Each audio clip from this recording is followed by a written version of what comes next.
Fala galera, aqui é o Garone, jornalista do Lance, e eu tô mais uma vez aqui, é claro, para falar de Vasco.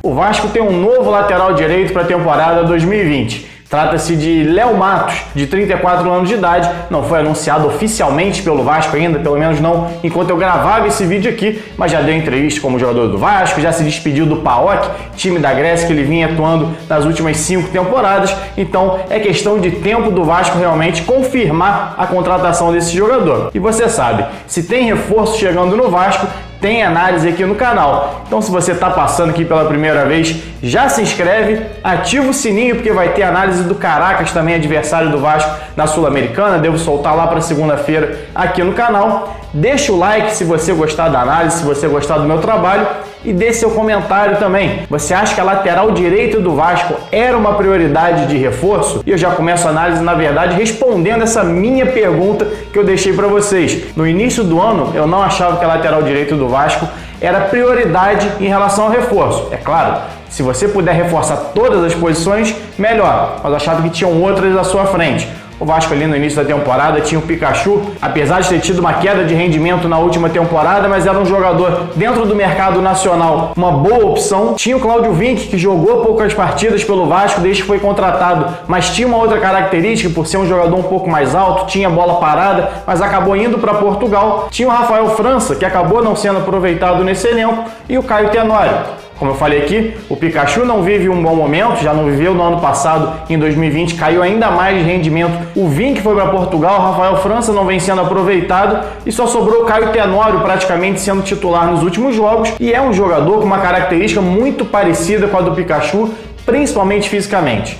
Quem acompanha minhas lives pós-jogo aqui e até lá na Vasco TV é algo que eu bato várias vezes. Inclusive quando o Vasco venceu o Botafogo por 3-2 lá no Campeonato Brasileiro, última vitória do Vasco, inclusive, na temporada, em 2020, eu conversei com o Ramon sobre isso. E perguntei para ele, Ramon, que era o treinador do Vasco na época, como fazer para esse time do Vasco sofrer menos no jogo aéreo? Porque mesmo tendo vencido o Botafogo, quase que o Matheus Babi fez um gol ali no finalzinho, botou uma bola no travessão, sufocou o Vasco diversas vezes no jogo aéreo. E era algo previsível. Um time que tem Matheus Babi e Pedro Raul no ataque vai explorar esse jogo aéreo, porque a defesa do Vasco é muito baixa, tanto os zagueiros quanto os laterais. Na esquerda, o Vasco tem o Neto Borges, mas na direita não tem ninguém com essa característica um pouco mais física. A gente precisa lembrar, eu bato muito nessa tecla aqui quando eu falo sobre isso, que o futebol é um esporte, e como todo esporte, a parte física também pesa. Claro que você tem a parte técnica, você tem a parte tática,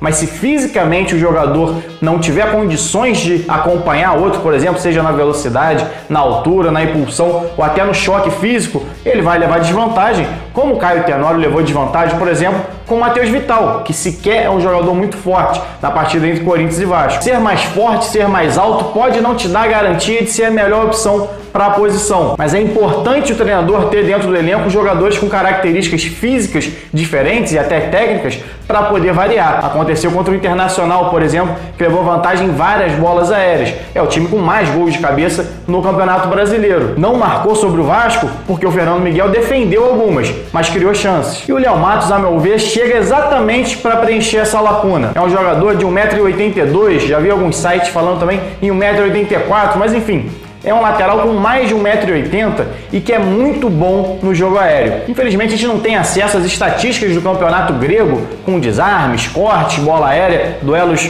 no chão e duelos aéreos vencidos, mas a gente tem as estatísticas de gols.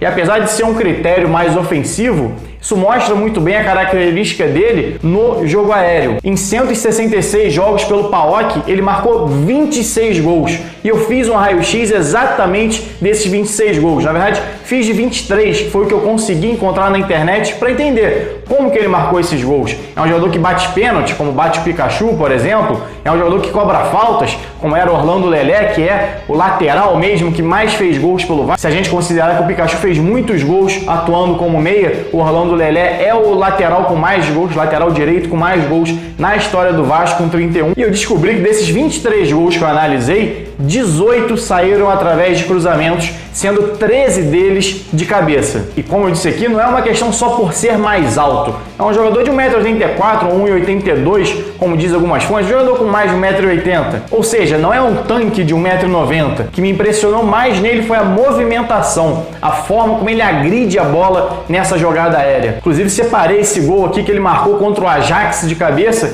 que mostra muito bem isso. A forma como ele lê a jogada, como ele entende, como ele sabe onde essa bola vai e agride ela muito bem, chegando na frente do adversário e concluindo em gol. Eu, inclusive, assisti esse jogo completo contra o Ajax para ter uma noção um pouco de como ele se comporta defensivamente, como se comporta com bola. Assisti também um outro jogo dele pelo Campeonato Grego para ver como ele se comporta com o time tendo mais posse, porque contra o Ajax ele foi mais agredido do que realmente agrediu, e eu pude ver nessas partidas onde ele teve mais posse de bola. Inclusive, eu assisti todos os gols do PAOK nas temporadas 2016, 17, 2018 e 19 também, para entender um pouco como ele participou dessas jogadas. E além do jogo aéreo muito forte, foi um jogador também que agredia o tempo todo a linha de fundo. Essa outra partida que eu assisti do Campeonato Grego, que eu não vou lembrar o adversário, ele chegou aí na linha de fundo 10 vezes só no primeiro tempo. É claro que a gente tem que entender o contexto. O Campeonato Grego não é um campeonato forte. Ele fazer isso na Grécia não quer dizer que ele vai repetir no Brasil, mas mostra um pouco a característica dele de agredir e ir até a linha de fundo para fazer o passe, principalmente por conta da sua força física. É um jogador muito forte, é um jogador alto, consegue carregar, explodir e ir até a linha de fundo. Não é necessariamente aquele lateral mais leve, rápido, habilidoso que tenta chegar à linha de fundo, mas sim um jogador mais físico, que dá um tapa na frente e já chega para fazer o cruzamento. Inclusive, deu várias assistências dessa forma. Outra coisa que me chamou a atenção foi o posicionamento. Dificilmente ele está à frente da linha da bola, a não ser, claro, numa projeção para ir até a linha de fundo. Mas na maioria das vezes ele trabalha atrás da linha da bola, ou seja, é muito consciente em relação ao seu posicionamento dentro do campo. Evita dar brechas para ter que voltar no contra-ataque em velocidade, porque apesar de ter muita força física, não é necessariamente explosivo na hora de retomar a bola, quando a decisão não parte dele, ou seja, que ele tem que correr atrás de um jogador, principalmente agora que ele está com 34 anos de idade. E esse talvez seja o maior fator negativo em relação ao Léo Matos. Não é um jogador com longo histórico de lesão, nunca ficou muito tempo parado, não teve nenhuma lesão grave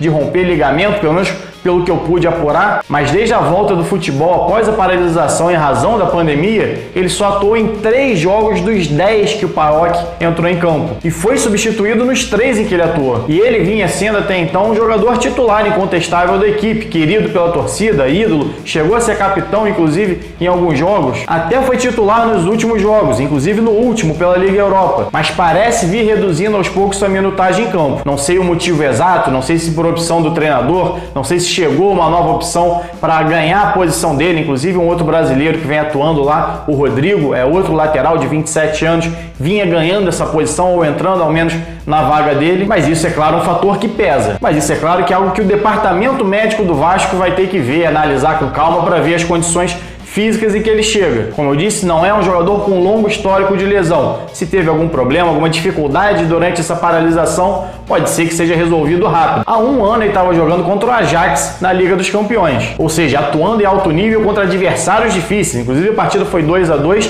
e depois 3-2 na Holanda. Até fiz questão de assistir esse jogo exatamente para ter uma noção contra um adversário mais forte, para não ficar vendo só campeonato grego. E ele se saiu bem. Claro que ele teve dificuldade ali na marcação em alguns momentos, exatamente pela qualidade do Ajax, mas fez uma partida segura, inclusive fez gol. Ou seja, é um jogador que tem essa capacidade mesmo contra adversários mais difíceis. E o Vasco recentemente contratou exatamente o especialista na batida dessa bola parada, que é o Léo Gil, que inclusive contra o Corinthians já deu demonstrações da sua qualidade nessa bola um pouco mais longa, nesse passe um pouco mais vertical. E é também na batida de escanteio e cobrança de falta. Pode ser sim um jogador muito importante nesse Vasco, como eu disse aqui no início do vídeo, para mudar a característica da lateral direita, que vem sofrendo principalmente na marcação, para elevar um pouco a estatura média dessa defesa do Vasco, que é baixa, inclusive do time todo, para ser uma arma tanto defensiva, para neutralizar os ataques aéreos, como ofensiva, marcando gols.